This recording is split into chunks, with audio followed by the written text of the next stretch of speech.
DPP Partai Nasdem menonaktifkan Saudara Ahmad Sahroni dan Nafa Urbah. Nasdem minta DPR stop gaji hingga tunjangan bagi Sahroni Nafa Urbah. Fraksi Partai Nasdem meminta DPR RI menghentikan pemberian gaji, tunjangan, dan seluruh fasilitas lain yang melekat pada Ahmad Sahroni dan Nafa Urbah selama mereka menjadi anggota legislatif. Ketua Fraksi Partai Nasdem DPR RI Victor Bungtilu Laiskodat mengatakan bahwa penghentian tersebut dilakukan seiring dengan penonaktifan kedua kader tersebut oleh partai dari keanggotaan di DPR RI.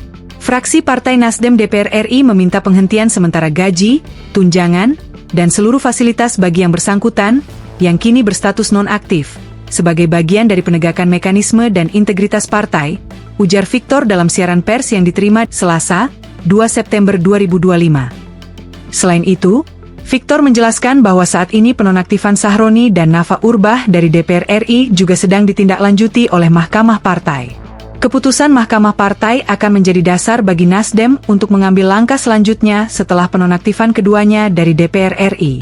Seluruh langkah yang diambil fraksi Partai Nasdem merupakan bagian dari upaya memastikan mekanisme internal partai dijalankan secara transparan dan akuntabel, ucap Victor. Victor menambahkan, Nasdem mengajak seluruh pihak untuk selalu mengedepankan dialog dalam menyelesaikan persoalan demi persatuan dan kesatuan bangsa. Mari bersama merajut persatuan dan menguatkan spirit restorasi demi membangun masa depan Indonesia yang lebih baik, pungkasnya. Anggota DPR dinonaktifkan. Diberitakan sebelumnya, 5 anggota DPR RI periode 2024-2029 resmi dinonaktifkan oleh partainya masing-masing, yakni Ahmad Sahroni, Nafa Urbah, Eko Patrio, Uya Kuya, dan Adis Kadir. Keputusan ini diambil setelah pernyataan dan sikap mereka dianggap melukai hati rakyat serta memicu gelombang kecaman publik hingga aksi demonstrasi di berbagai daerah. Anggota DPR yang dinonaktifkan tidak serta-merta kehilangan status sebagai wakil rakyat.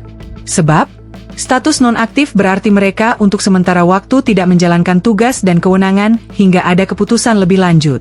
Status nonaktif bisa disamakan dengan pemberhentian sementara. Artinya, meski aktivitas mereka di parlemen dibatasi, secara administratif status keanggotaan masih melekat.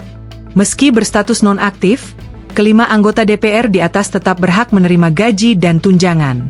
Hal ini diatur dalam Pasal 19 Ayat 4 Peraturan DPR Nomor 1 Tahun 2020 tentang Tata Tertib, yang menyebutkan bahwa anggota DPR yang diberhentikan sementara tetap memperoleh hak keuangan sesuai ketentuan perundang-undangan. Hak tersebut mencakup gaji pokok dan berbagai tunjangan, mulai dari tunjangan keluarga, jabatan, komunikasi, hingga tunjangan beras.